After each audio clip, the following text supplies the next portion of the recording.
খাবার যতই দামি হোক পচে গেলে যেমন তার কোনো দাম নেই, ঠিক তেমনই একটা মানুষ যতই শিক্ষিত হোক কোনো মনুষ্যত্ব না থাকলে কোনোই মূল্য নাই। যাই হোক, হ্যালো এভরিওয়ান, আসসালামু আলাইকুম, welcome to my new blog. যারা যারা আমার পেজটিকে এখনও ফলো করেননি অবশ্যই ফলো করে দিবেন। অসংখ্য ধন্যবাদ অগ্রিম। তো যাই হোক, আপনাদের সাথে কিছু কথা না বললে আমার একদমই ভালো লাগে না, আর আপনাদের মাঝে ভিডিও শেয়ার না করলে আমার একদম একদম ভালো লাগে না। আসলে ভিডিওটা এখন আমি করি শখের বসে, ভালো লাগে আসলে শেয়ার করতে। কি আর করব, আপনাদের মাঝে সব কিছু কথা বলি, মনের সব কথাগুলো বলে থাকি। তো এই যে আমি চিড়াগুলো পরিষ্কার করলাম আর আপনাদের সাথে গল্প করতে চলে এলাম।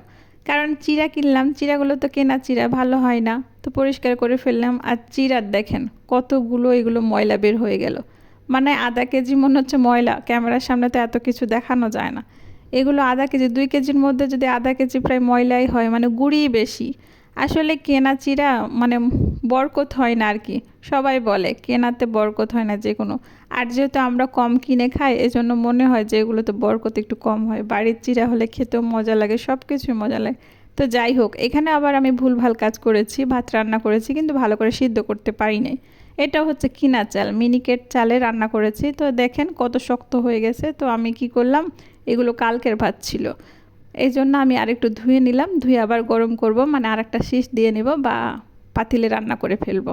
তো আর এখানে দেখতেই পাচ্ছেন বরবটি আর ইলিশ মাছ, আর এখানে আয়তমণি অর্ধেকটা ডিম খেয়ে ফেলছে আর অর্ধেকটা রাখছে। আর এখানে তো দেখতেই পাচ্ছেন শিং মাছ, আর সাথে হচ্ছে টমেটো ঝোল।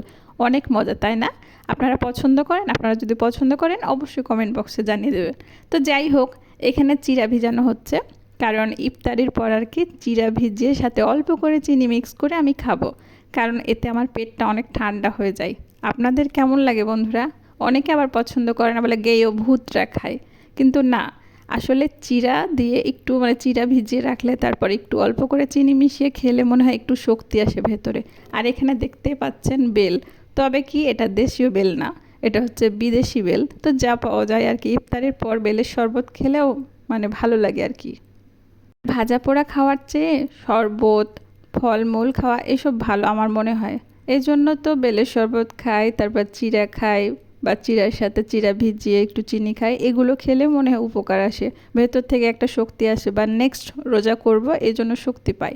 তো আপনারা ভাজা পোড়া খাবেন না, এটা হচ্ছে আমার তরফ থেকে আপনাদেরকে পরামর্শ। যার যার ভালো লাগবে অ্যাকসেপ্ট করবেন, আর নাহলে নেগলেক্ট করবেন। কি আর করার, আমি আবার যে পরামর্শ দিই আর কি, কেউ পছন্দ না করলেও আমি পরামর্শ দিয়ে ফেলি, এটাই আমার প্রবলেম আর কি, বাজে অভ্যাস।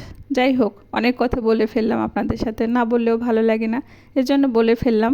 তো আজকের মতো এ পর্যন্ত, ভালো থাকবেন, সুস্থ থাকবেন, আল্লাহ হাফেজ, আসসালামু আলাইকুম।